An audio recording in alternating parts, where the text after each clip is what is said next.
Boa noite a todos, mais uma noite de encontro com o professor Walter Teixeira de Andrade, projeto Iniciação de número 220. Boa noite, é com você, Gilberto.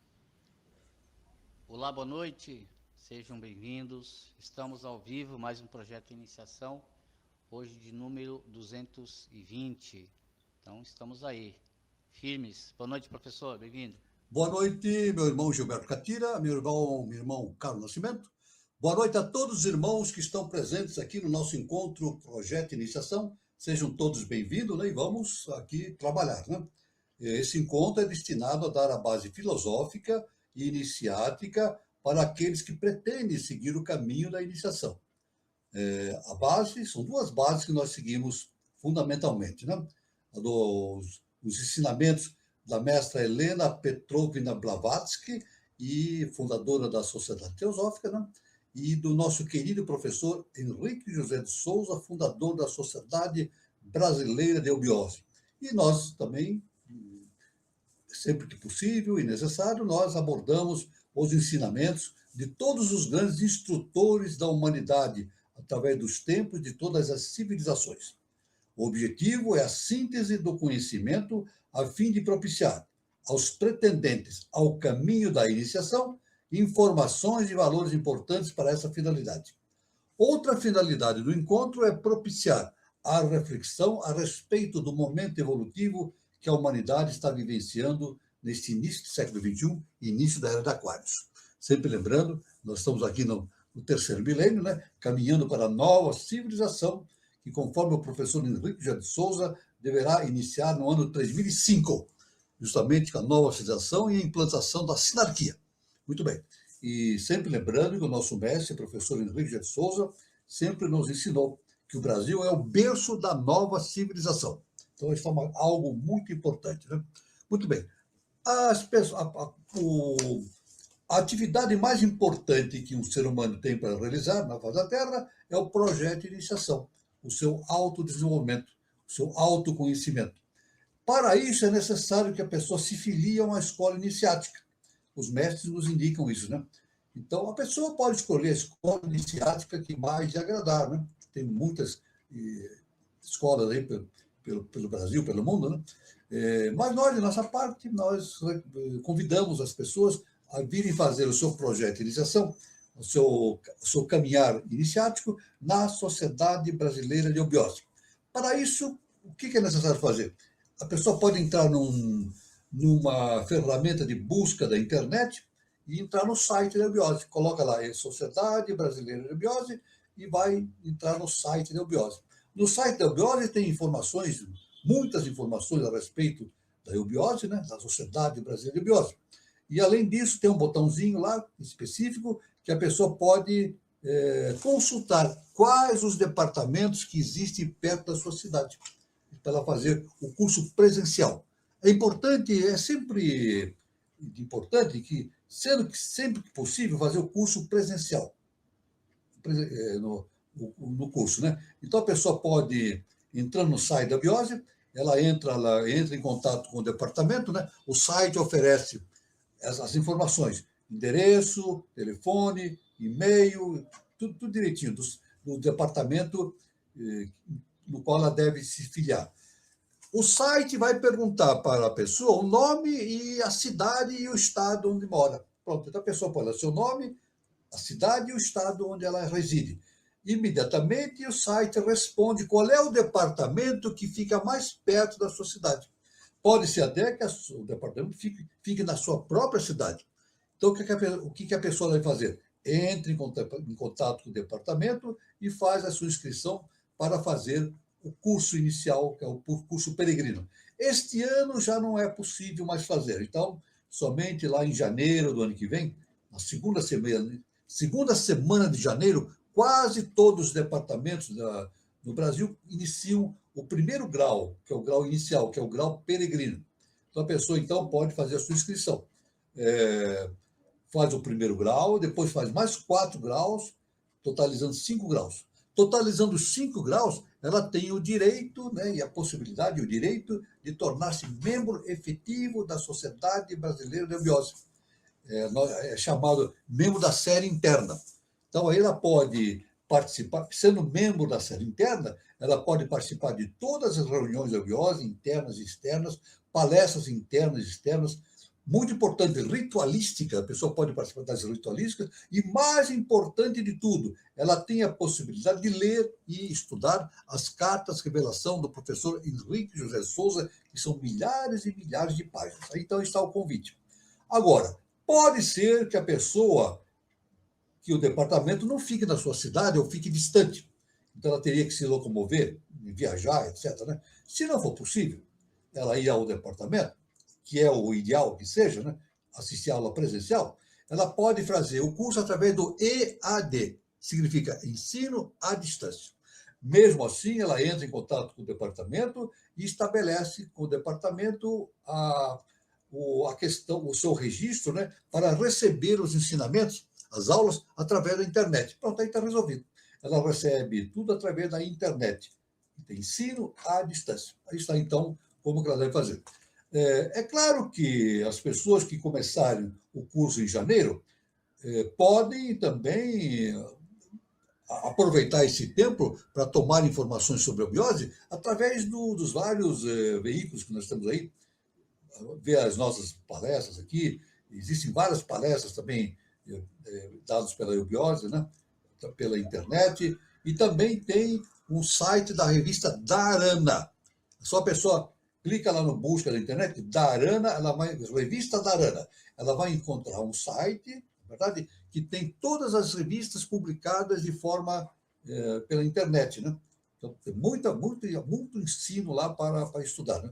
Inclusive, até tem um certo endereço da internet, da revista Dharana, que dá a revista Dharana desde 1924. Desde 1924 ou 25, todas as Dharana até 1975, por aí. E na Dharana atual, na atual publicação, ela pode ler os trabalhos que são publicados atualmente, né? Justamente na revista Dharana. Aí está, então, as informações importantes que nós queríamos passar inicialmente, a fim de que a pessoa possa começar com o seu projeto de iniciação. Muito bem. Então, vamos aqui continuar os nossos estudos, né? Estudos sobre a ciência transcendental cósmica, né? Todo mês, toda semana a gente vai avançando, estudando, isso que é importante. Bom, vamos começar dizendo o seguinte, olha, 3 distintas representações do universo existem. Existem 3 representações distintas do universo, em seus 3 aspectos distintos. São impressas em nosso pensamento pela filosofia esotérica. A filosofia esotérica nos ensina isso. Viu?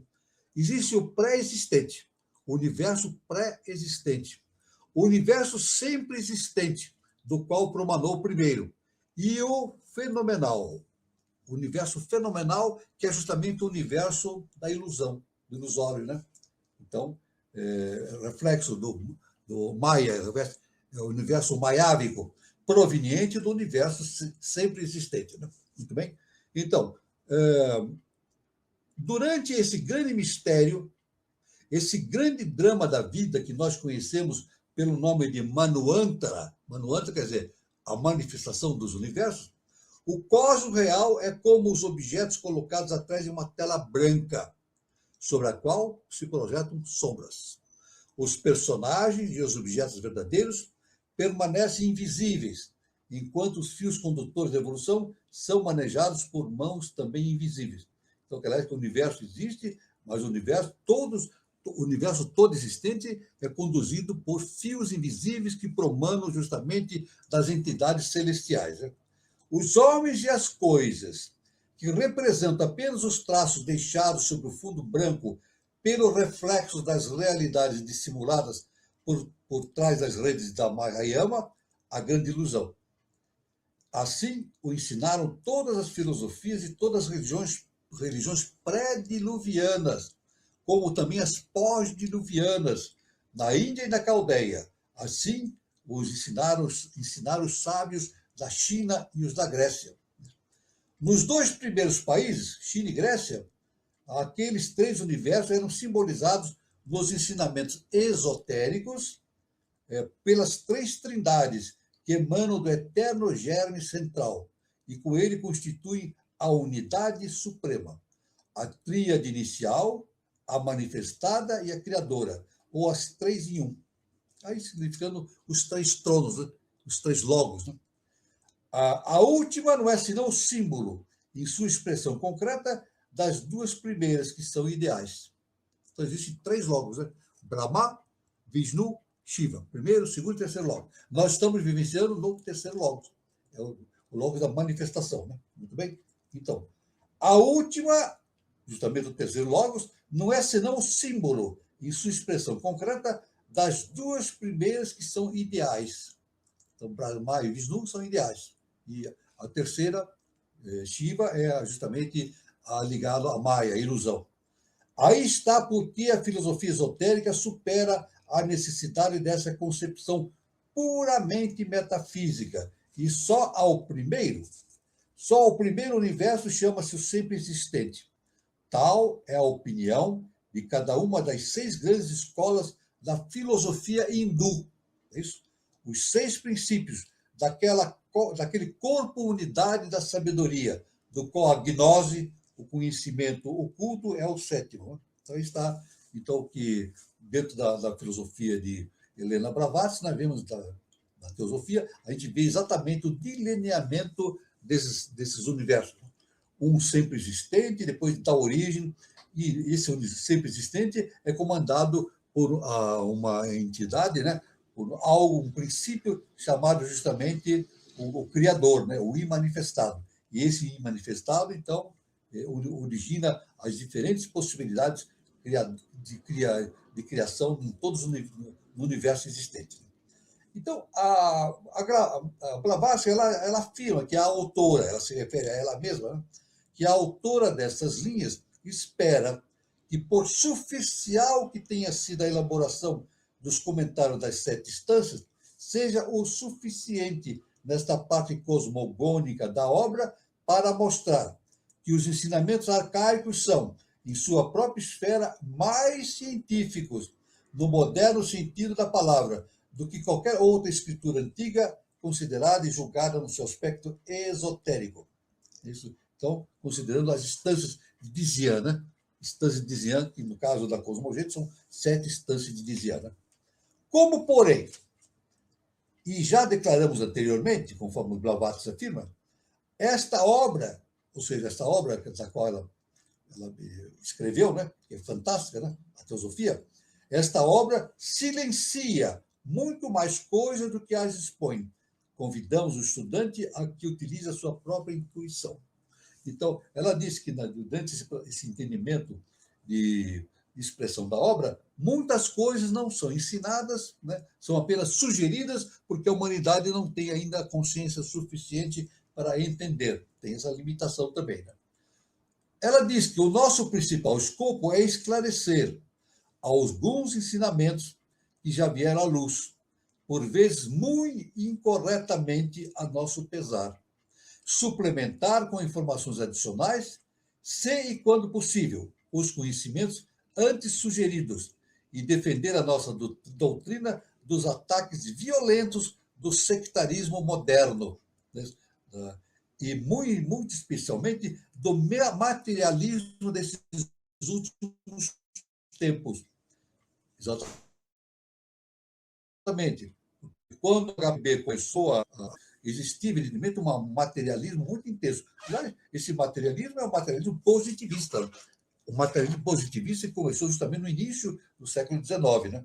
Então, ela diz que esse materialismo da época atual, dela, do século XIX, era muito forte. Né? E quando, em verdade, né, tantas vezes rotulando erroneamente ciência, quando, em verdade, só as palavras sábios e semissábios deveriam ter a responsabilidade das inúmeras teorias ilógicas apresentadas ao mundo. Ela mesmo fala que a própria positivismo, a ciência acadêmica, tem suas limitações. E, realmente, a ciência acadêmica tem suas limitações. Né? Porque a ciência acadêmica não utiliza as ferramentas que a filosofia transcendental utiliza, principalmente a intuição. A intuição que é muito importante, né?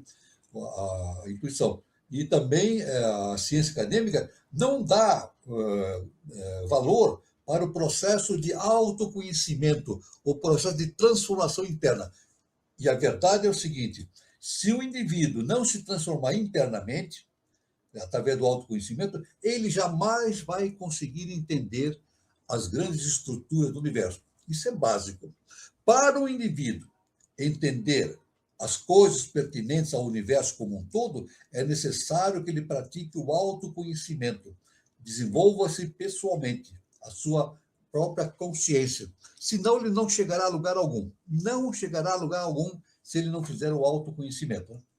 Em sua ignorância, o público, ao mesmo tempo que aceita cegamente tudo que provém das autoridades, ela põe entre aspas, autoridades, né?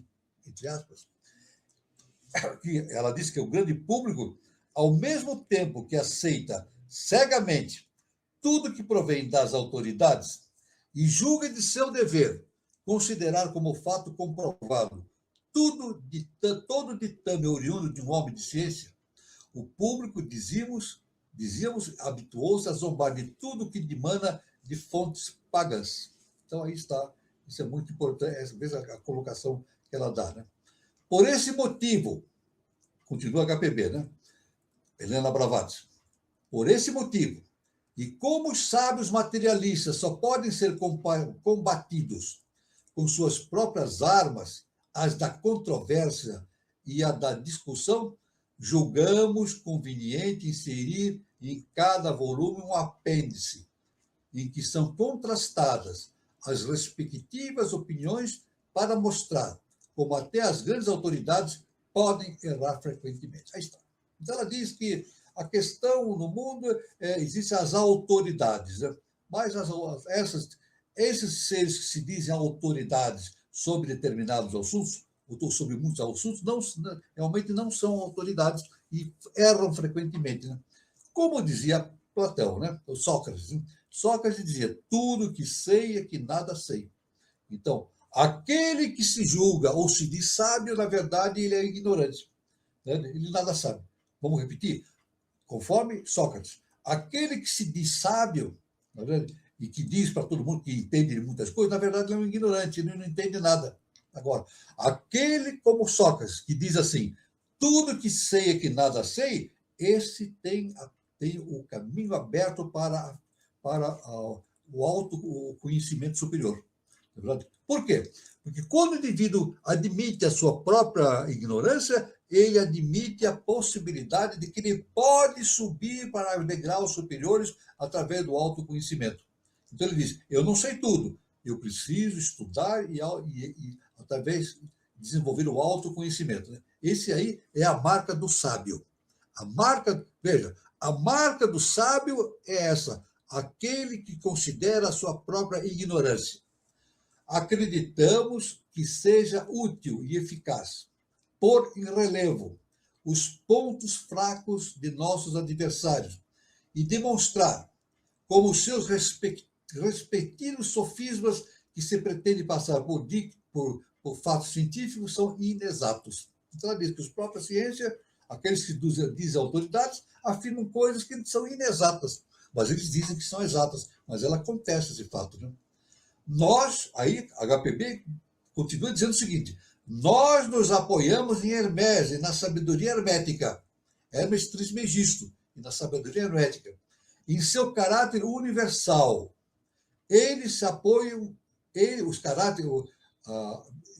tudo isso se apoia em Aristóteles, contra a intuição, a experiência dos séculos, imaginando que a verdade é propriedade exclusiva do mundo ocidental.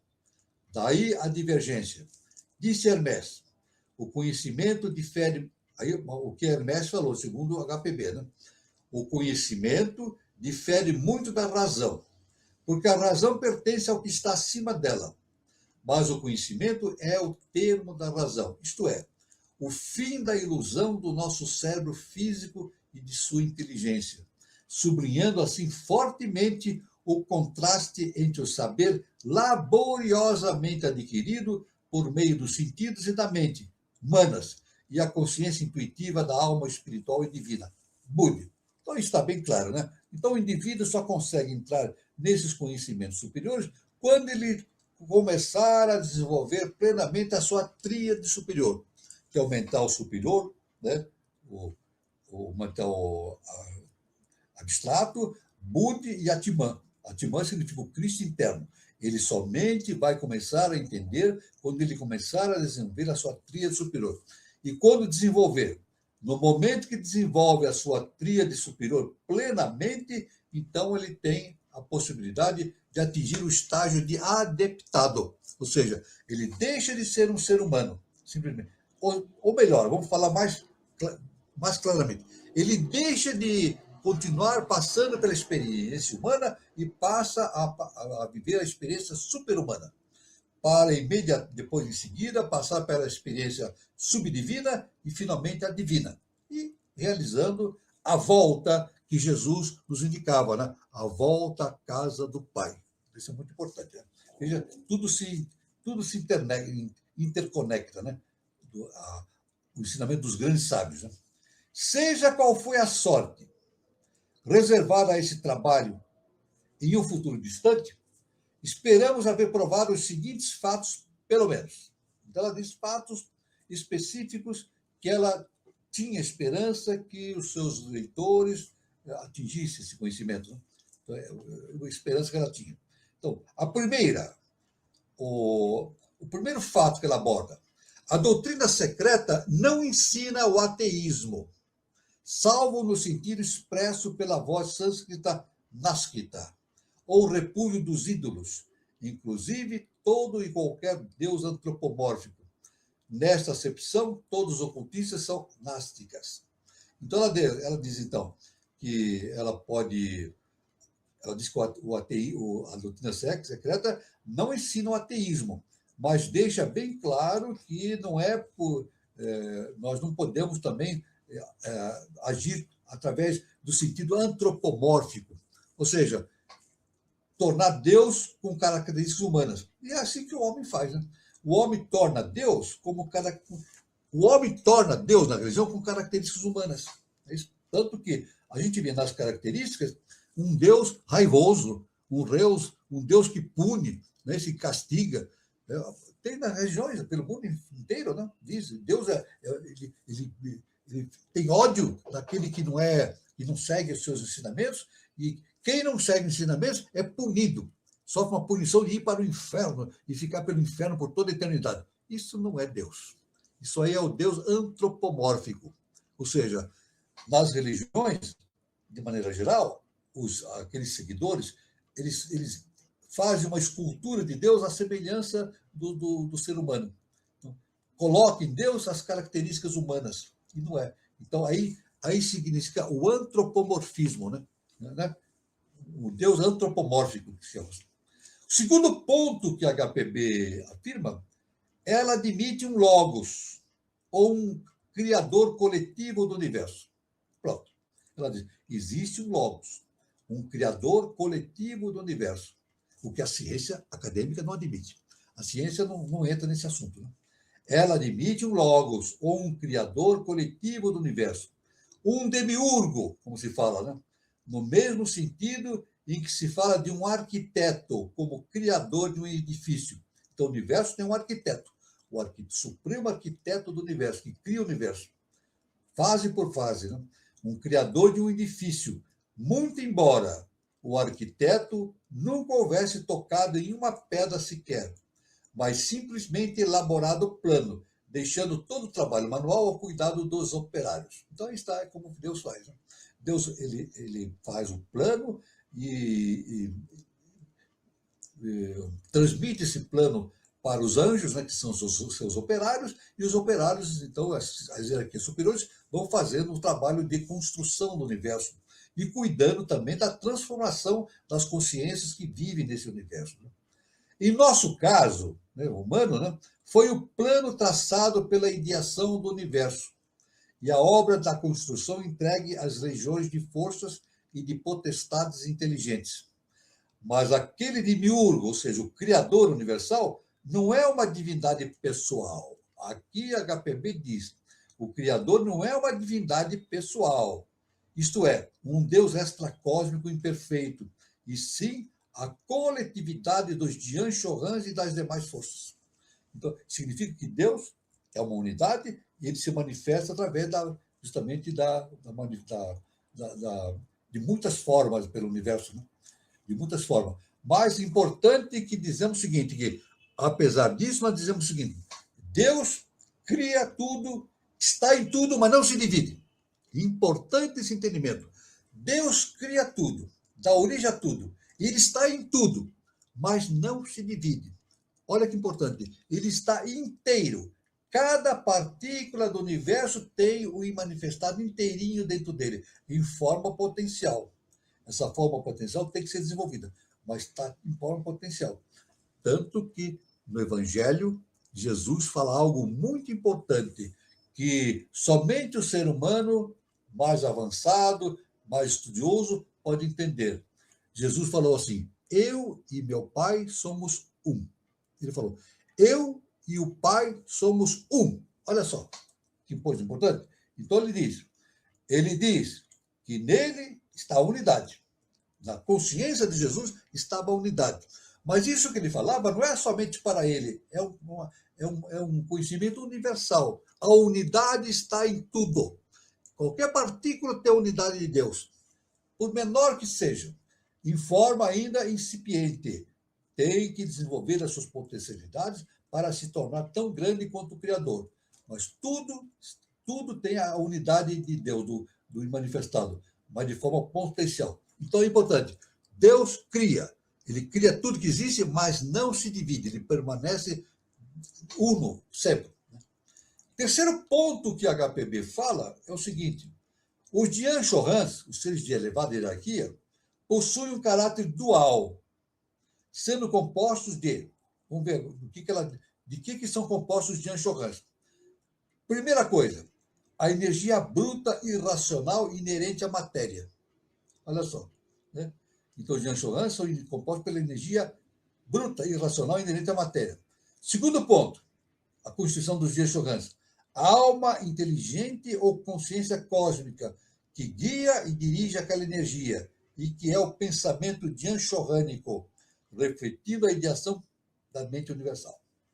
Então, isso é muito importante. Então, tudo que se manifesta é manifestação do Criador, do manifestado, e tem toda aquela potencialidade para a criação. Daí resulta uma série perpétua de manifestações físicas e de efeitos morais sobre a Terra, durante os períodos manuantáricos, estando tudo subordinado ao karma. Aí está. Tudo é manifestado no mundo objetivo, em Maya, mas tudo está dirigido pela lei do karma. Ou seja, as consciências, quando são consciências que têm livre-arbítrio, elas respondem pelo karma. Isso é muito importante. Quando a consciência atinge o nível de ter a possibilidade de desenvolver o livre-arbítrio, então ela começa a responder pela lei do karma, como diz a HPB. Como tal processo nem sempre é perfeito, e como por muitas que sejam as provas de existir uma inteligência diretora por trás do véu, nem por isso deixa de haver defeitos e lacunas, rematando muitas vezes em insucessos evidentes. Segue-se que nem a legião coletiva dos demiurgos, nem qualquer das potências que atuam individualmente consideradas, comportam honras e cultos divinos. Ou seja, podem ter os seus enganos. Todos têm, no entanto, direito à reverência e à gratidão da humanidade. E o homem deve sempre esforçar-se por ajudar a evolução divina das ideias. Olha só, né? O homem tem sempre que colaborar com a evolução divina das ideias. Esse é um compromisso do ser humano, tornando-se, na medida de seus recursos, um colaborador da natureza em sua tarefa cíclica. Então, o ser humano tem que ser um colaborador da natureza em todo o processo cíclico que acontece. Né? Isso é muito importante. E quanto mais ele colaborar com essa função cíclica da natureza, tanto mais ele se aproxima da consciência divina. E tanto mais ele tem a possibilidade de entender perfeitamente todo o significado do universo, de toda a sua natureza. Só o incognoscível Karana, a causa sem causa de todas as causas, deve ter o seu santuário e o seu altar no recinto sagrado e inviolável do nosso coração. Invisível, intangível, não mencionável, não mencionado, salvo pela voz tranquila e silenciosa da nossa consciência espiritual. Aí está, a voz tranquila e silenciosa da nossa consciência espiritual. A consciência espiritual se manifesta quando a própria nossa voz interna, da personalidade, se cala. Aí tem a voz do silêncio. O HPB se refere a isso, a voz do silêncio. Quando o silêncio se estabelece na nossa consciência, né, através de Dharana, nós temos a possibilidade de ouvir a voz superior. Ouvimos a voz superior e começamos a entender muito mais de todos os mistérios que existem no universo. Né? Os que adoram devem fazê-lo na quietude e na solidão sacrossanta de suas almas. Então, ela dá essa ênfase. Né? Aqueles que querem seguir esse caminho devem entrar na quietude, na solidão sacrossanta de suas almas, de modo que o espírito de cada um seja o único mediador entre eles. E o espírito universal, não tendo por sacerdote senão as suas boas ações, e sendo as suas tendências pecaminosas as únicas vítimas expiatórias visíveis e tangíveis, oferecidas em holocausto à sua presença. Então, significa que o conhecimento só pode ser obtido pela consciência. Ninguém vai nos fornecer o conhecimento. Na verdade, a sabedoria. Alguém vai nos oferecer a sabedoria? Não. Ninguém vai nos dar a sabedoria de presente. A sabedoria não é dada de presente para ninguém. Ela tem que ser conquistada. Conquistada através do quê? Do autoconhecimento, através da transformação interna do indivíduo.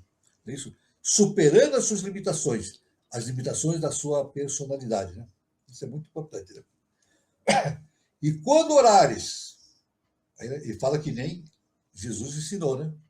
E quando orares, não sejas como os hipócritas, mas entre em sua câmara interna e, fechando a porta, ora a teu Pai que está em segredo.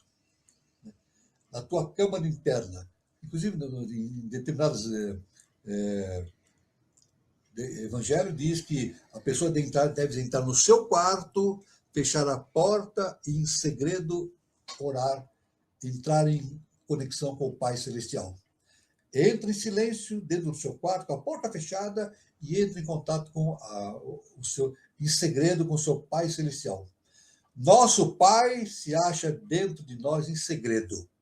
Olha só, a HPB diz, nosso Pai acha-se dentro de nós em segredo. Por isso que Jesus afirmou, está no Evangelho, eu e o Pai somos um. Olha só, eu e o Pai somos um. Então, nosso Pai se acha dentro de nós em segredo. É o nosso 7º princípio, que está na câmara interna, na percepção da nossa alma. O reino de Deus e do céu está em nós. Olha só. O reino de Deus e do céu está em nós, disse Jesus. O céu e Deus está em nós. Vamos falar novamente. O reino de Deus e o céu está em nós, está dentro de nós, disse Jesus, e não fora. Está dentro, não fora. Por que são os cristãos assim tão cegos ao significado evidente das palavras da sabedoria que se comprazem em repetir mecanicamente? Então, a HPB fala isso, né? Por que os cristãos não conseguem entender isso? Porque devem se aprofundar profundamente nesses conhecimentos iniciáticos, deixados, inclusive, por Jesus o Cristo. Né? Jesus o Cristo nos deixou tudo certinho nos seus conhecimentos iniciáticos. Um quarto ponto que a HPB agora afirma, né? Um quarto ponto relativamente ao entendimento do universo, ela diz o seguinte, a matéria é eterna. A matéria é eterna. É o UPAD, ou a base física de que se serve a mente universal para nela construir suas ideações. Então, as ideações são construídas através da matéria. É claro que a religião ela separa espírito de um lado, matéria do outro. Não é isso. Espírito e matéria é a mesma coisa. tem uma conexão profunda, constitui o mesmo sistema. O nosso professor Henrique de Souza nos ensinou o seguinte: não existe espírito sem matéria, nem matéria sem espírito. A religião faz essa dualidade, né? A religião diz que o divino é o espírito, a matéria é o de Satanás. Não, matéria é divina. Matéria faz parte da divindade também, é divina, né? Então, ou seja, a matéria é eterna, é o padre ou a base física de que se serve a mente universal, para nela construir as suas ideações. Por isso, sustento os esoteristas que não há matéria inorgânica ou morta na natureza. Não existe matéria morta na natureza. Que a distinção feita pela ciência entre a matéria orgânica e a matéria inorgânica é tão infundada quanto arbitrária e irracional, seja qual for o pensamento da ciência. E a ciência exata é a mulher volúvel, como todos nós sabemos pela experiência. O ocultismo sabe e ensina coisa diferente, como sempre fez desde os tempos imemoriais, desde Manu e Hermès, até Paracelso e seus sucessores. Então, aí diz a HPB diz que a ciência, ela diz que a matéria inorgânica é morta. Não é morta, não. Pelo contrário. HPB, já vimos anteriormente, né? HPB falou o seguinte: tudo no universo tem consciência. Tudo no universo tem consciência. No nosso plano que nós conhecemos, veja, o mineral tem consciência. O vegetal tem consciência. O animal tem consciência. O homem tem consciência. Agora, a ciência pode perguntar, mas que consciência? Isso é um absurdo dizer que a matéria tem consciência. Pois tem. O mineral tem consciência de mineral. O vegetal tem consciência de vegetal. E o animal tem consciência de animal. E nós, seres humanos, temos consciência de seres humanos. Agora, veja bem, nós estamos passando por essa experiência. A nossa mônada projetou de si as suas emanações para o mundo mais denso, e nós somos projeções monádicas, estamos passando pela experiência desse conjunto, né? Na verdade, nós não fomos mineral, não fomos vegetal, nem animal. E nem somos humanos. Olha só, vamos repetir. Não fomos minerais, não fomos vegetais, nem animais, e nem somos humanos. O que acontece conosco, então? O caminho é o seguinte: nós passamos pela experiência mineral, passamos pela experiência vegetal, passamos pela experiência animal e agora estamos passando pela experiência humana. Olha, falar isso publicamente é um absurdo, né? Se eu falar isso publicamente, vão dizer, interna ele que ele ficou doido. Mas nós não somos humanos, não. O que nós somos? Somos consciência, estamos passando pela consciência humana. Estamos passando pela experiência humana. E é na experiência humana que nós adquirimos os valores necessários para que a gente ascenda a uma condição super-humana. E depois subdivina e depois divina. Olha só que importante. Esse é o processo básico do entendimento da evolução. A ciência está muito distante ainda de entender esse processo. Mas vai ficar sempre assim? Não. A ciência acadêmica, estou me referindo à ciência acadêmica, a ciência acadêmica ainda vai chegar nesse ponto de entendimento. E o terceiro milênio é uma fase específica no processo de evolução da humanidade e para que o conhecimento humano atinja um ponto específico de conhecimento, do qual o professor Henrique de Souza destaca o ano 3005 como um ano especial, no quarto milênio, para o início da nova civilização. Isso é muito importante. Então, no terceiro milênio, muitos conhecimentos serão adquiridos pela ciência acadêmica, né, que faremos o desenvolvimento da ciência. Mas agora, esse desenvolvimento da ciência não será realizado simplesmente por ação do desenvolvimento da matemática, dos equipamentos, da informática, assim como não é assim, não. Dos aparelhos, não é assim. Esse conhecimento superior, a ciência vai adquirir através da transformação interna dos cientistas. Isso é importante. Os cientistas, para conseguir esse conhecimento superior, citado por HPB, por Blavatsky na Teosofia, esse conhecimento só pode ser adquirido pela transformação interna. Então, é necessário, no terceiro milênio, que os cientistas passem pelo processo ao autoconhecimento, da transformação interna. E passando pela transformação interna, eles podem ser veículos desse conhecimento superior e plasmar esse conhecimento dentro da ciência acadêmica. Esse é um ponto fundamental da experiência do terceiro milênio, a era de Maitreya. Veja que importante. Né? Continua HPB. Assim falou Hermes, o 3 vezes grande. Ó meu filho, ó filho meu, digo, Hermes falando, ó filho meu, a matéria evolui, né? Primeiramente era, porque a matéria é o veículo para a transformação. Vir a ser é o modo de atividade do Deus incriado que tudo prevê.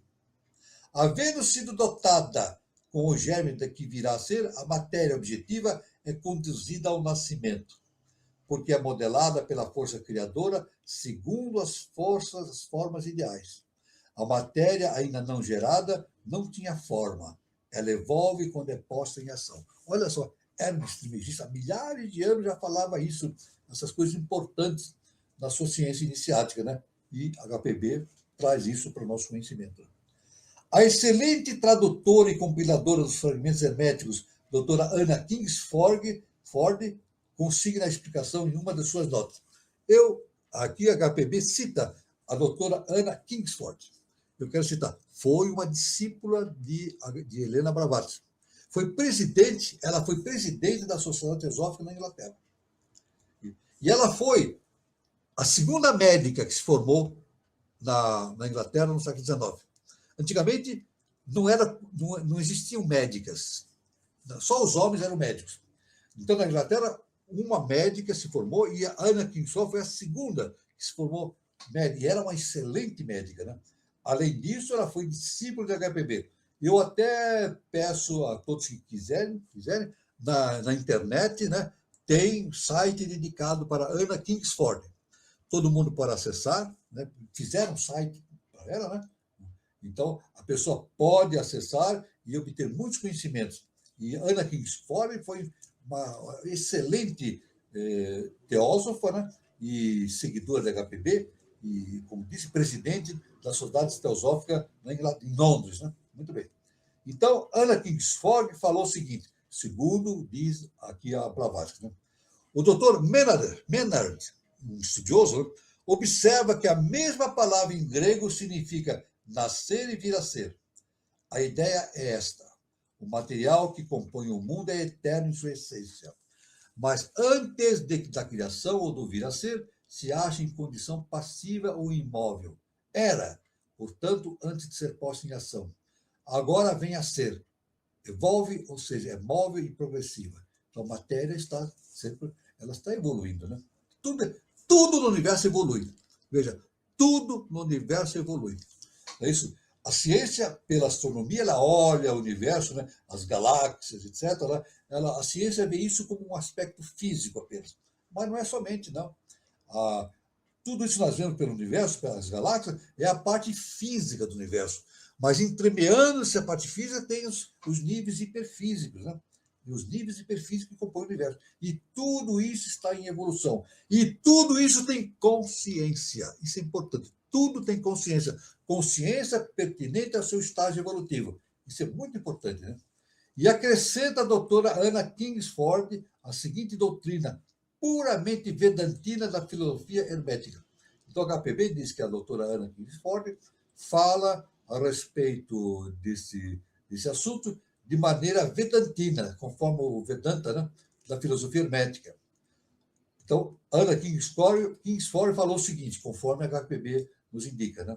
A criação é, por conseguinte, o período de atividade manuântara de Deus, que, segundo o pensamento hermético, ou daquele que, segundo o Vedantino, tem dois modos, atividade ou existência. Deus em evolução, Deus explícito, e passividade do ser, pralaya. Deus em evolução, Deus implícito. Então, Deus implícito e Deus explícito. Ambos os modos são perfeitos e completos, como são os estados de vigília e de sono no homem. Fichte, um filósofo, né, alemão, descrevia o ser como uno, que só conhecemos por meio da existência, como múltiplo. Este ponto de vista é inteiramente hermético. As formas ideais são as ideias dos arquétipos ou formativas dos neoplatônicos, os conceitos eternos e subjetivos das coisas existentes na mente divina antes da criação, do vir a ser.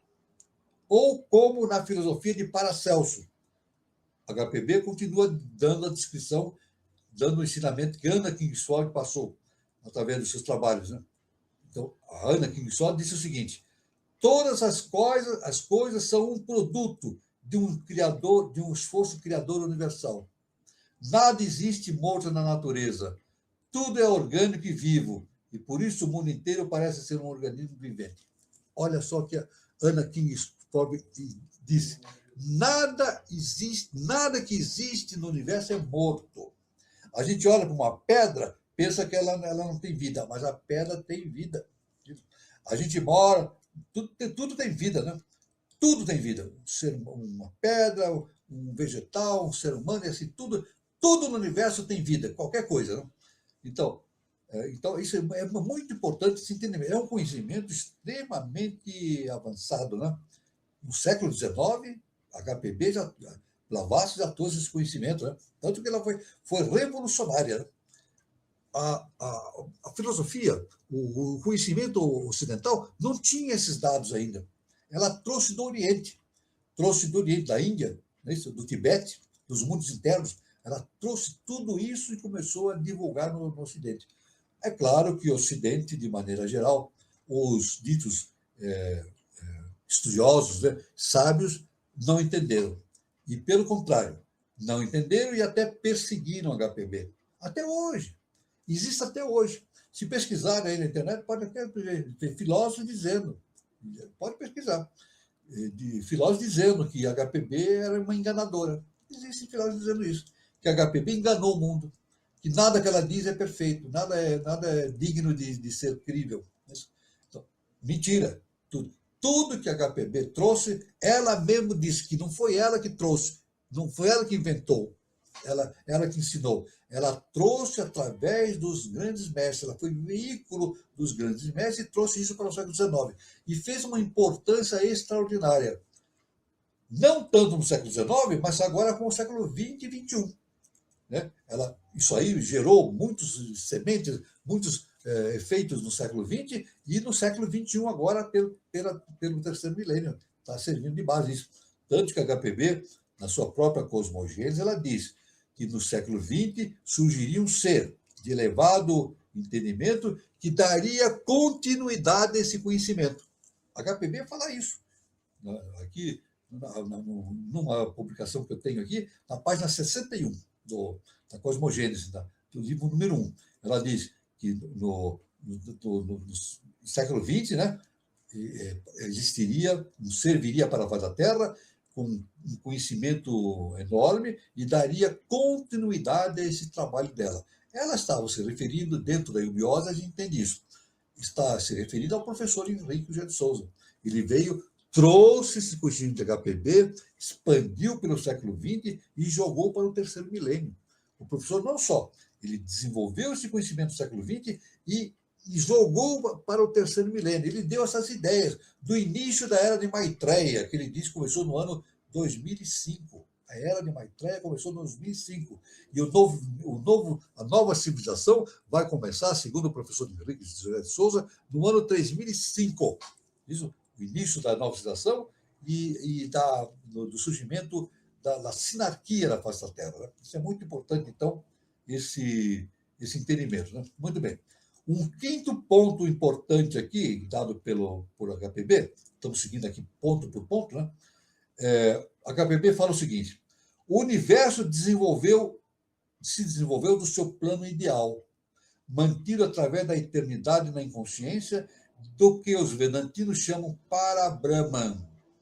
Essa proposição é praticamente idêntica às conclusões da mais elevada filosofia ocidental. As ideias inatas, eternas, existentes por si mesmas de Platão, são retomadas por von Hartmann. Isso ela dá um estudioso, né? Século XIX, von Hartmann. O Incognoscível, de Herbert Spencer. Ela cita outro estudioso também, Herbert Spencer. Então, o HPB diz: o incognoscível, aquele que não é conhecido, de Herbert Spencer, tem apenas uma débil semelhança com aquela realidade transcendente em que acreditam os ocultistas, e que parece, muitas vezes, tão só a personificação de uma força oculta por trás dos fenômenos. Uma energia infinita e eterna, da qual todas as coisas procedem, ao passo que o autor da filosofia do inconsciente se aproxima muito mais, apenas sobre esse aspecto, da solução do grande mistério, tanto quanto a um imortal é dado fazê-lo. Raros foram os que, na filosofia antiga, como na Idade Média, né, ousaram tratar desse tema ou sequer sugeri-lo. Paracelso menciona incidentemente e suas ideias estão admiravelmente sintetizadas pelo Dr. Franz Hartmann, no seu livro Paracelsus, do qual ela citou anteriormente, que nós estamos seguindo. Né? Todos os cabalistas cristãos bem compreenderam o pensamento básico oriental. O poder ativo, o movimento perpétuo do grande sopro, desperta o cosmos na aurora de cada novo período, pondo-o em ação por meio das duas forças contrárias, a centrípeta e a centrífuga, que são o masculino e o feminino, o positivo e o negativo, o físico e o espiritual, ambas constituindo a força primordial, una, e desse modo tornando-a subjetiva no plano da ilusão. Então, ela fala aí sobre a grande criação do universo, que nós entendemos como a força centrípeta e a força centrífuga. É muito interessante, né? Isso a ciência descobriu, nós sabemos, né? Tudo no universo gira, tudo. Não há nada parado no universo. E nada no universo se desloca em linha reta. Olha só, que importante. Isso é um importante conhecimento que a ciência tem muitos estudos a esse respeito, tenta entender isso. Nada no universo se transmite de maneira em linha reta. A reta não existe, é tudo em círculo, né? Tudo em círculo, né? O Sol, os planetas giram em torno do Sol, o Sol gira em torno de outro ponto, o Sol gira em torno de um ponto central da galáxia, as galáxias giram em torno de um ponto central também, e tudo vai girando uma coisa dentro da outra. Isso tudo através dessas duas forças, centrípeta e centrífuga. Isso é muito importante, né? Olha que importante, né? Então, pondo em ação por duas forças, centrípeta e centrífuga, né? Constituindo a força primordial una, e deste modo tornando-a objetiva no plano da ilusão. Em outras palavras, esse duplo movimento transfere o cosmos do plano ideal ao eterno, ao da manifestação finita, ou do plano numênico ou fenomenal. Tudo que foi, tudo que é, tudo que é, foi e será, existe eternamente, inclusive as inúmeras formas, que são finitas e imperecíveis, tão somente em seu aspecto objetivo, mas não em seu aspecto ideal. Eles existiam como ideias da eternidade, e quando desaparecem, substituirão como reflexo. Então a gente vê isso, tudo se reflete no universo de maneira perene, está tudo em uma transformação constante, perene, né? Isso é muito importante, então, esse entendimento.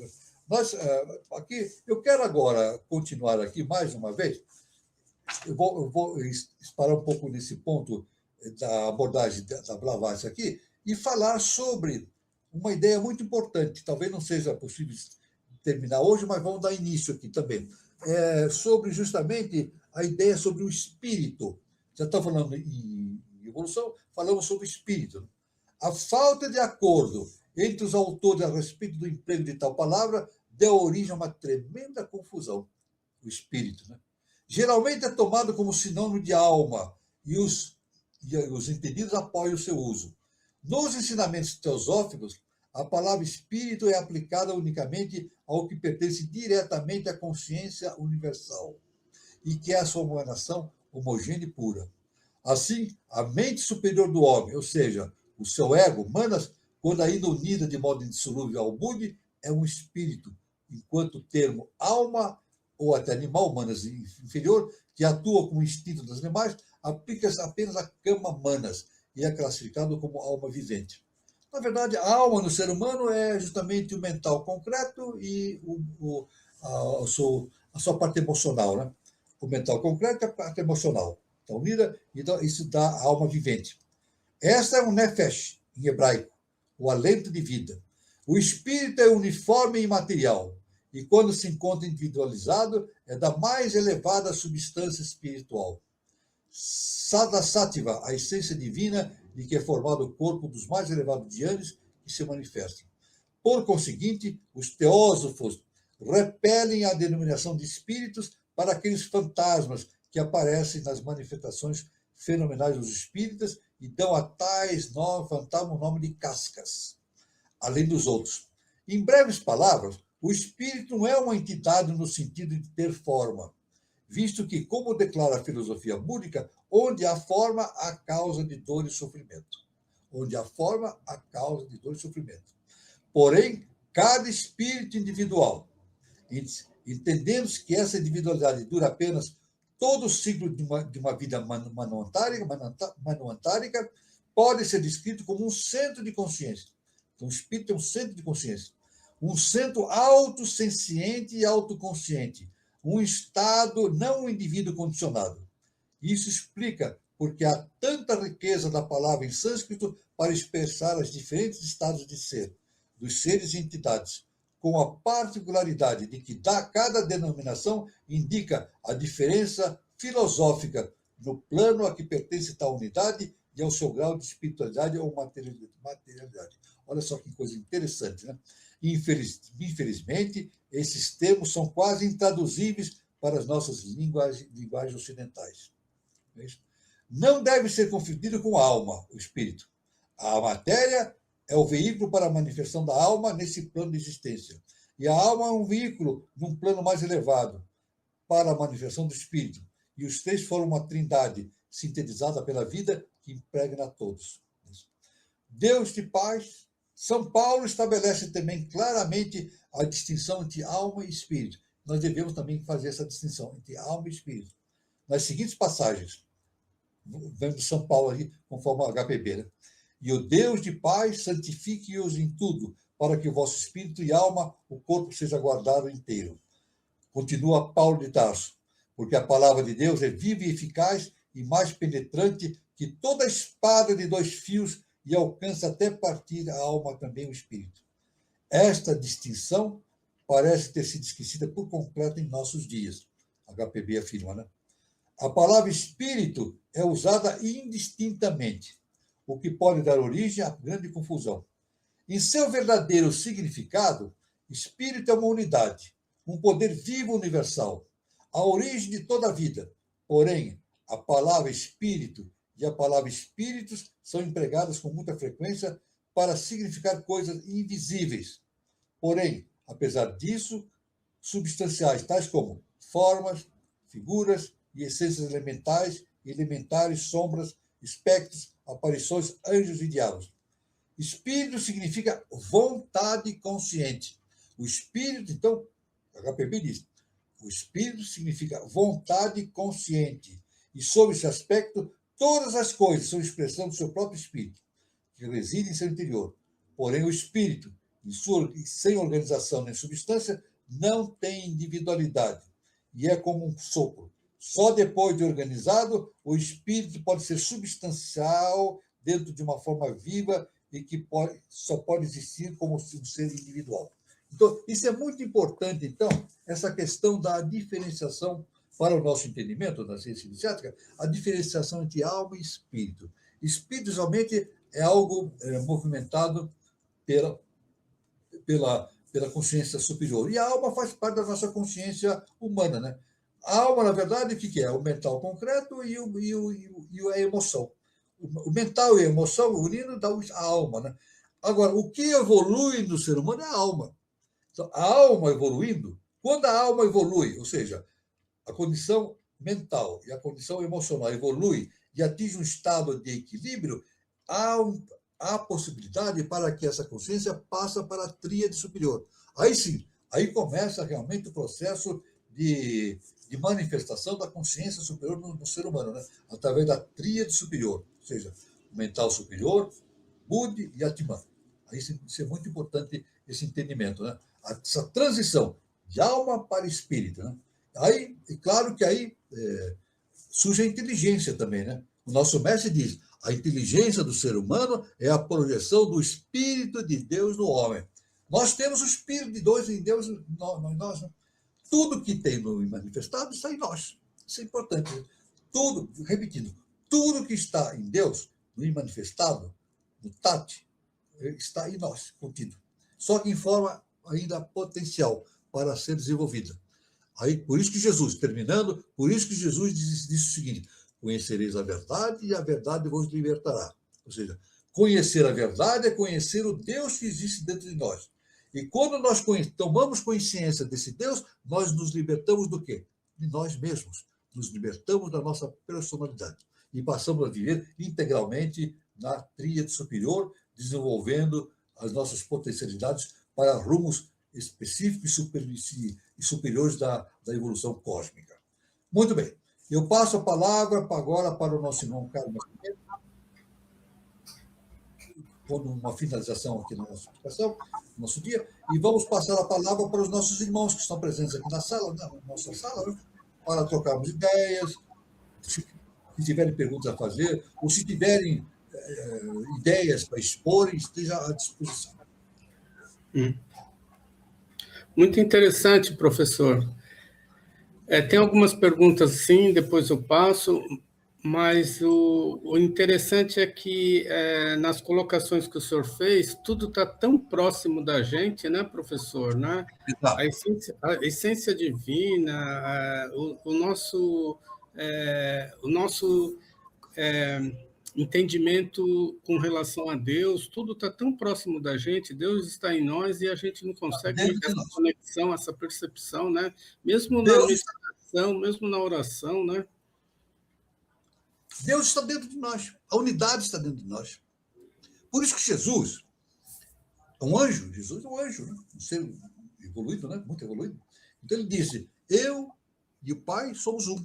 Olha só, eu e o Pai somos um. Ele diz assim: não sou eu quem faz as coisas, é o Pai que faz por meu intermédio. Então ele existia naquela conexão íntima com o Pai, né? Então, porque o Pai não se divide. O Pai não se divide. Cada partícula, cada coisa que existe no universo tem uma unidade dentro de si. Isso é algo interessantíssimo para a gente entender, né? Muito bom, professor. Gilberto, você tem alguma colocação? Muito bem, vamos lá. O recadinho para o pessoal, como sempre, né, que está acompanhando. Estou vendo que o pessoal já deu aí algumas mensagens, mas, como sempre, não esqueçam de curtir, né, o vídeo, a transmissão, principalmente enquanto estamos aqui online, né? E a relevância, o impacto é um pouco maior quando a gente está, enquanto está online. Se você vai lá e curte o vídeo, no mesmo momento a plataforma ela mostra aquela transmissão para outras pessoas, para mais pessoas. Então isso ajuda no processo de divulgação, né? A própria plataforma ela vai divulgando, quanto mais pessoas curtem, ela considera que tem relevância o nosso conteúdo. Então, a gente pede também que compartilhe, né? Manda esse conteúdo para uma pessoa que gosta, né, desse tipo de assunto, gosta desse tipo de material, consome, né, esse tipo de tema e pode também auxiliar a pessoa.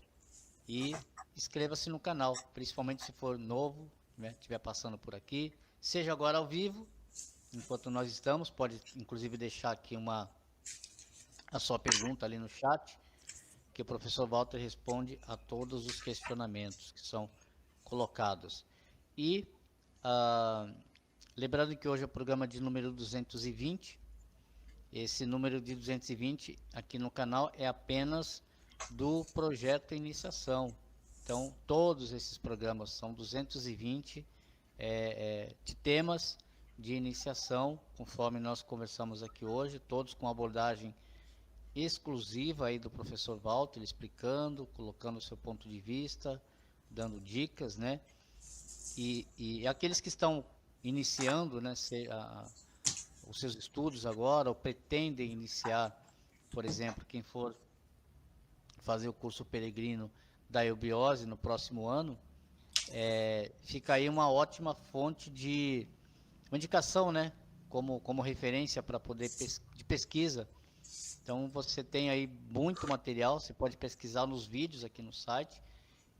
Esses temas que o professor aborda geralmente são temas de familiaridade com o que é abordado, né, abordado principalmente no peregrino. Então você tem aí uma base teórica, fica familiarizado com o assunto e ajuda bastante. Então, já para quem já está se preparando, né, geralmente no começo do ano abrem novas turmas, seja presencial, seja aí online, né, para quem está em algum local aí do Brasil e do mundo, né. Então a gente deixa aqui como dica para que você estude e compartilhe conosco, né.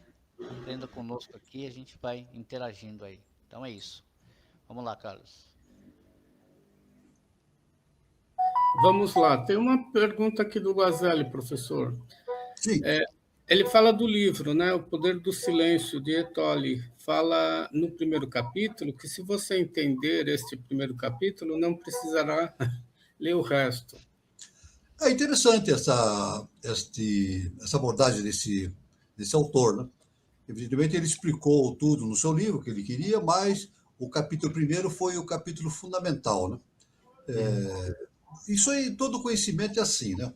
No conhecimento geral, veja bem, quando o indivíduo torna-se adepto, olha só que importante, quando o indivíduo torna-se adepto, ele torna-se um ser super-humano, ele não precisa ler mais nada, não precisa ouvir mais nada, não precisa pesquisar mais nada.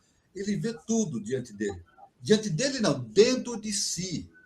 O adepto vê tudo dentro de si. Tanto que, repetindo, que o nosso professor Henrique de Souza nos deixou ensinado, que um adepto, ele pode viajar por todo o sistema solar. Olha que importante, não tem limites. Ele viaja por todo o sistema solar nos seus estudos, né? É uma coisa fantástica, né?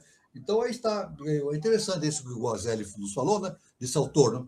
Quem entendeu o primeiro capítulo não precisa ler o resto, porque a base está ali, né? É uma forma interessante desse autor indicar esse fato importante de que quem entende o substancial não precisa ir nos detalhes, já entende a substância e entende tudo.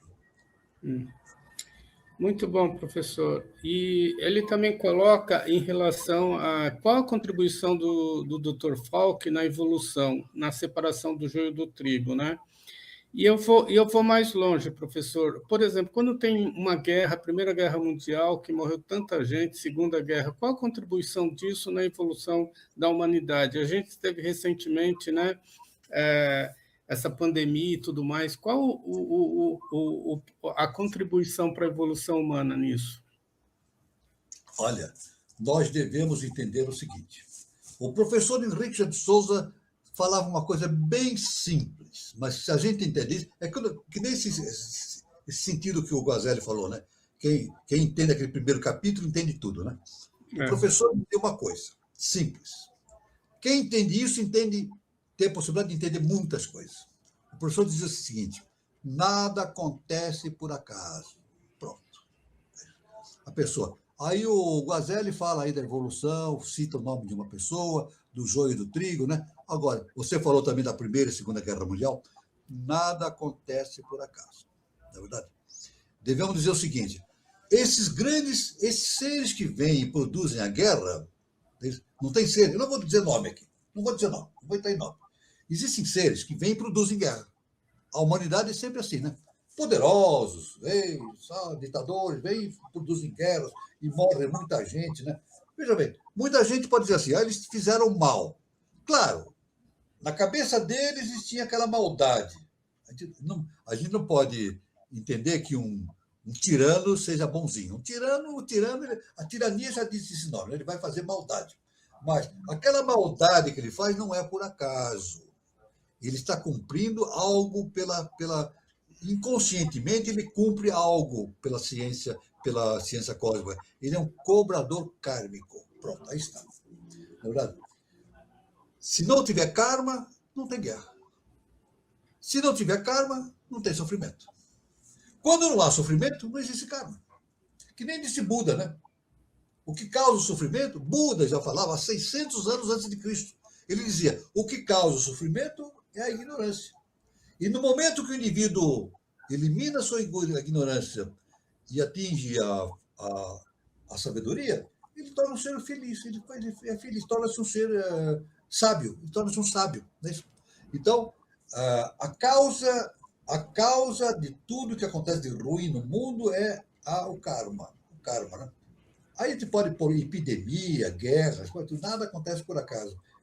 O acaso não existe. Tudo, se a gente for pesquisar a fundo nas leis universais, está tudo acertado naquelas leis universais, a questão do karma, a cobrança kármica, o acerto, tá? Que nem Jesus falava o joio do trigo. O Gazelli falou separação do joio do trigo. Né? A separação do joio do trigo é uma ação kármica também. Isso aí o nosso mestre fala. O professor Henrique de Souza, ele diz que o terceiro milênio vai ser uma época especial na humanidade para haver uma seleção daqueles que vão para a nova civilização ou daqueles que vão para as civilizações mais antigas, que eles chamam no mundo das sombras, né? O mundo da Idade da Pedra.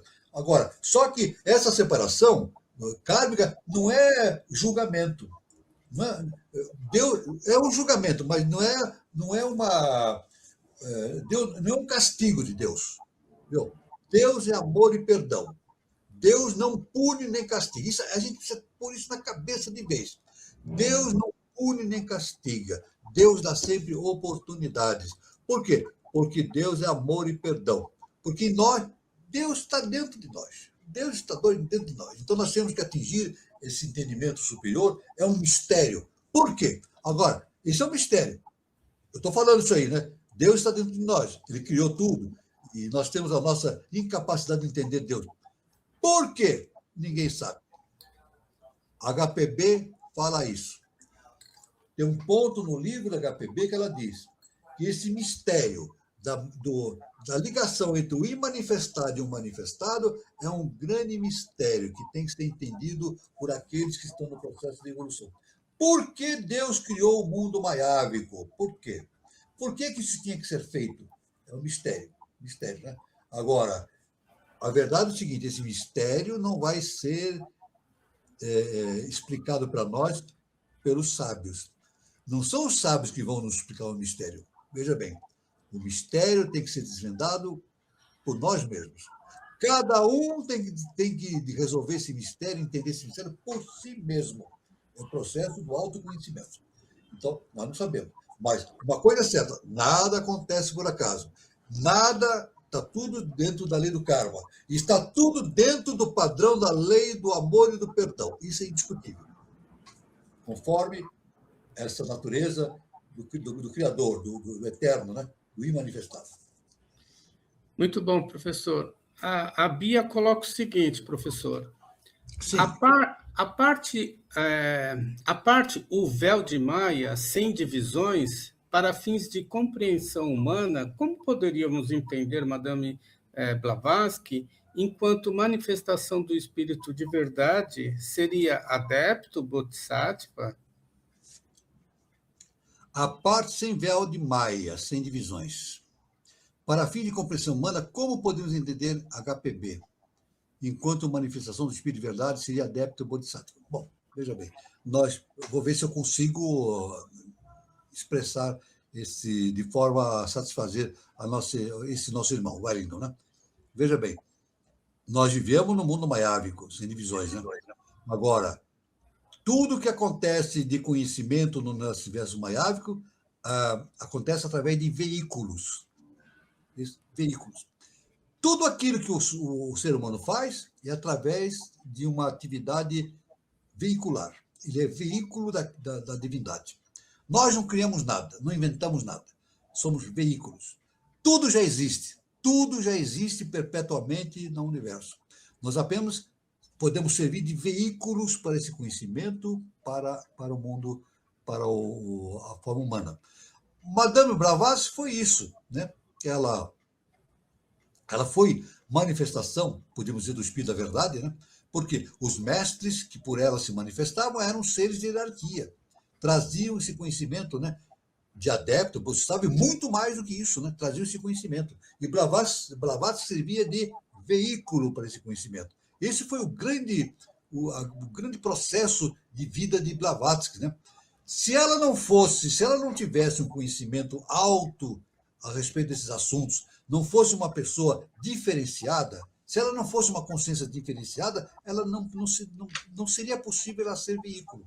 É isso? Então, ela foi veículo porque ela tinha essa diferenciação.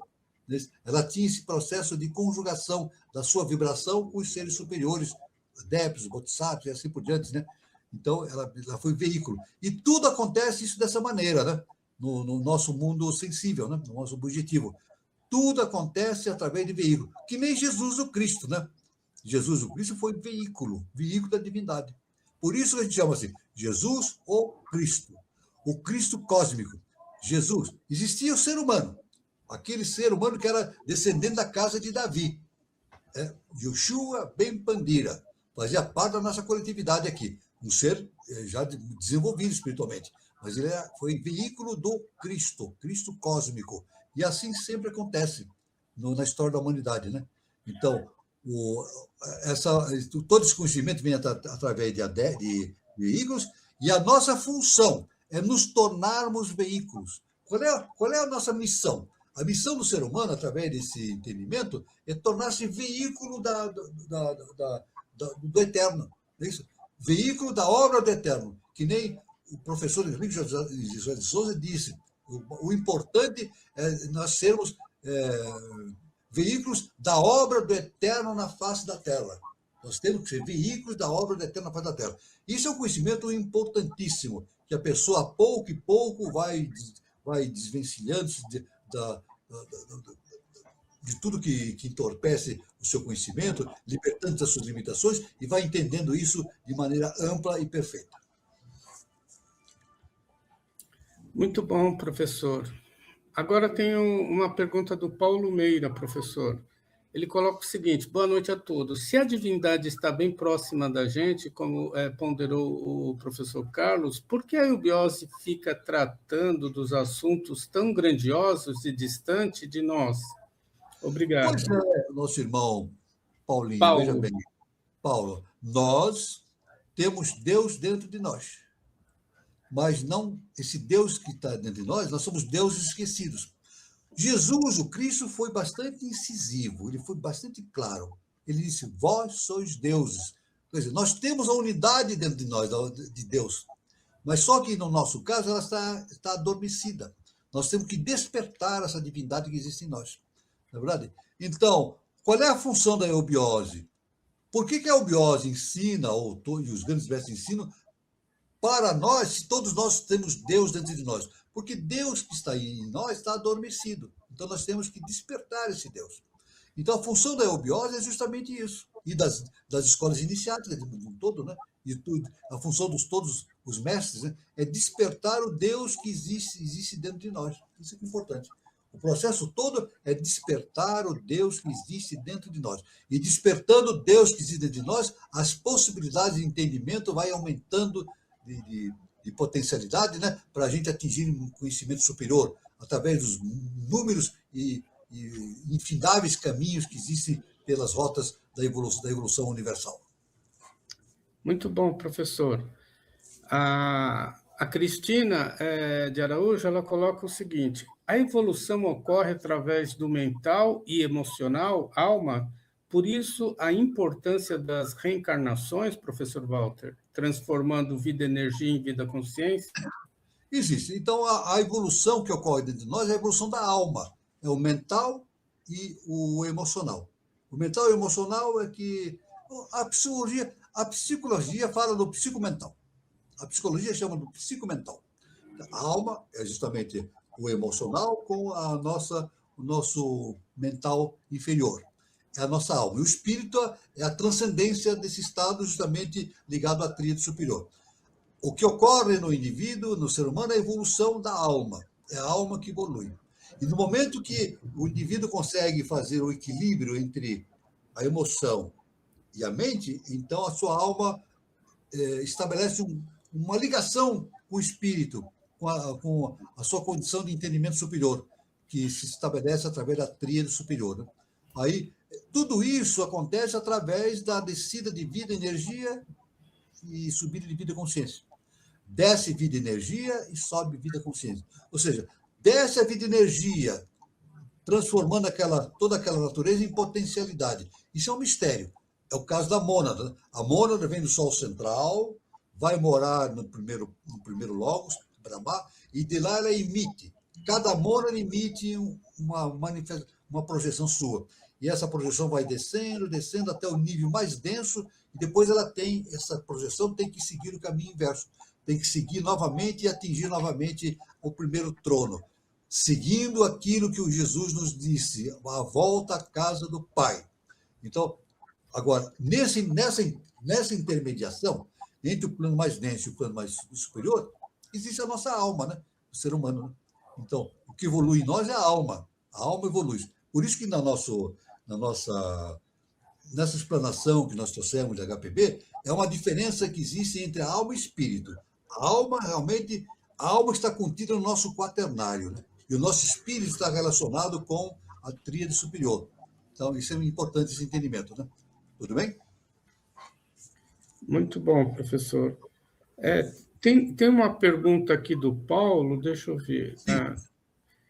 Ele fala, entendi, mas a eubiose insiste em tratar coisas distantes como o ano de 3005, sendo que o mais importante não é o aqui e agora? É justamente isso. Você respondeu. O nosso Paulo respondeu exatamente. O mais importante é o aqui e agora. Verdade? O tempo e o espaço é nada. A física quântica já sabe disso. Buda já falava isso há 2.600 anos. Né? O tempo e o espaço é nada. É o aqui e agora. Agora, veja bem, o que vai acontecer no ano 3005 depende do que está acontecendo agora. Veja bem. Aqueles que tiverem consciência já ligada com essa projeção do 3005 chegarão lá. E terão a possibilidade também de contribuir para a evolução dos seus irmãos para atingir esse estágio. Né? Então, ora, é claro que 3005 não é distante. Imagine, 1000 anos. O que é 1000 anos no universo? O que é 1000 anos?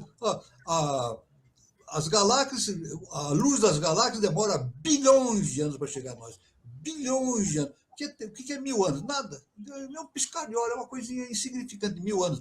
Agora, para nós é uma coisa, para nós, o ser humano, 1000 anos é um tempo enorme, né? Mas, para a nossa consciência, não. Para a nossa consciência, não. Então, o nosso estágio evolutivo aqui na Terra é justamente trabalhar para já viver a potencialidade que vai acontecer no ano 3005.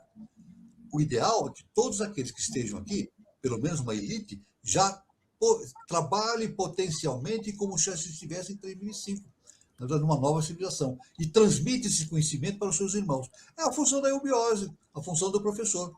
Ele dá essa projeção para 3005, mas o trabalho importante é agora. Agora, não adianta ficar 1000 anos esperando. Fica 1000 anos esperando, não acontece nada. Quem fica esperando 1000 anos, não vai acontecer nada. Agora, se a elite espiritual trabalhar nesse sentido, da sua própria evolução, autoconhecimento, e para ajudar os seus irmãos a também atingirem esse processo evolutivo futuro, a evolução vai acontecendo já. E nós já ficamos preparados. Quanto mais rápido fizermos, melhor será para o nosso futuro evolutivo no planeta Terra. Né? Isso é importante. Muito bem, professora. Como colocou a Bia, né? Vivenciamos individualmente e coletivamente o padrão de consciência previsto para 3005, aqui e agora, antecipamos 3005, paz, amor, sabedoria. O ideal já estamos vivendo 3005, não é verdade? E é possível isso? É possível, sim. Quem tiver condições espirituais para isso já pode viver o ano 3005 já, nesse instante, né? E isso é o importante. Por isso que o nosso mestre trouxe, a HPB trouxe conhecimento, o professor Henrique José de Souza trouxe conhecimento, e o professor canalizou todo esse conhecimento para o terceiro milênio.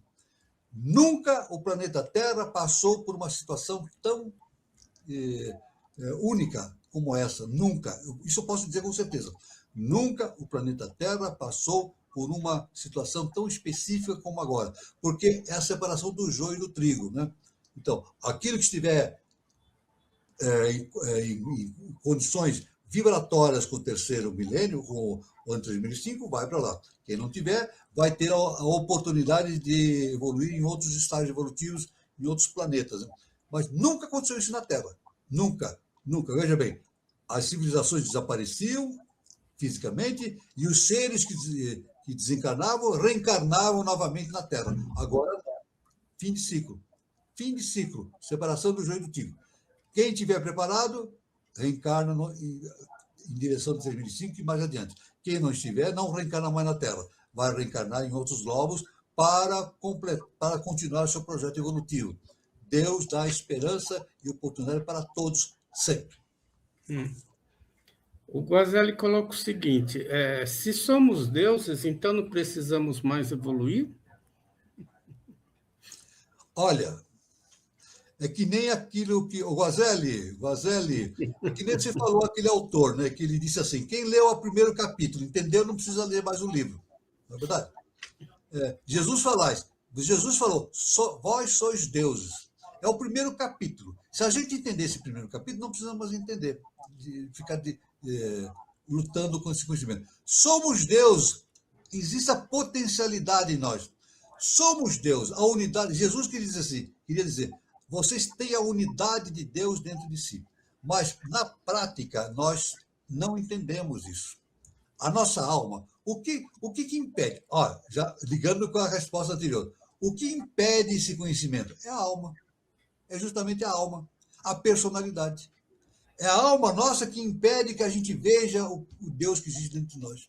Agora, evoluindo a nossa alma, então vai abrindo. Nós vamos descortinando esse panorama e vamos desenvolvendo não, produzindo a manifestação desse Deus que existe dentro de nós, potencialmente, né? Então, esse é o grande mistério. É o grande mistério que a HPB disse que todo ser humano tem que entender no universo. Muito bom, professor. Eu quero deixar uns recados aqui agora. Eu quero falar sobre o Espaço Shakti Nova Era, que é um centro de terapia holística e tem a sua matriz na cidade de São Lourenço, sul de Minas Gerais. Quem estiver passando por São Lourenço, faça uma visita, o endereço está aí, é Praça Helena Jefferson de Souza, 38, anexo 1. Para mais informações, tem o telefone, que pode ser via WhatsApp, o prefixo é 35, o prefixo da cidade de São Lourenço, e o número é 99756-6874. E tem o endereço do Instagram, @ShaktiNovaEra.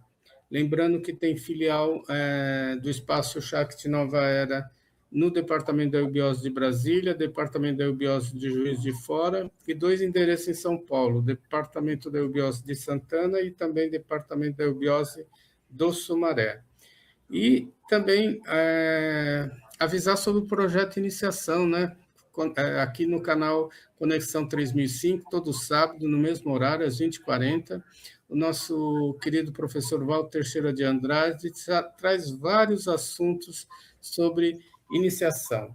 Então, o projeto de iniciação de hoje é o número 220, canal Conexão 3005, todo sábado às 20h40. Seus colunas Gilberto Catira e Carlos Nascimento. Prestigie. Bom, é isso, professor. Estouramos um pouquinho o horário, né? A gente sempre estoura, mas o pessoal está agradecendo. O programa foi muito bom, professor. Que ótimo. Muito conhecimento. E até o próximo sábado, né, professor? Com mais um projeto de iniciação. Eu quero agradecer primeiramente ao professor Walter pelo conhecimento que ele trouxe aqui para a gente. E lembrando que o programa fica gravado. Quem quiser ir assistir durante a semana, vai fragmentando, vai assistindo aos pouquinhos, e é isso. Um bom final de sábado, um bom domingo e até o próximo encontro, sábado que vem. Boa noite, é com você, Gilberto. Isso aí, pessoal. Um bom restinho de sábado para todo mundo. Tenham um ótimo domingo, descansem. Nos vemos no próximo domingo. Boa noite, professor.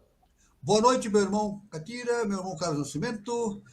Boa noite a todos os irmãos que estiveram presentes aqui. Foi uma honra, uma satisfação, uma felicidade muito grande. Estaremos aqui sábado novamente, né, continuando com os nossos estudos. Né? Isso é muito importante. Então, fiquem todos, luz, paz e amor para todos e fiquem todos com Deus.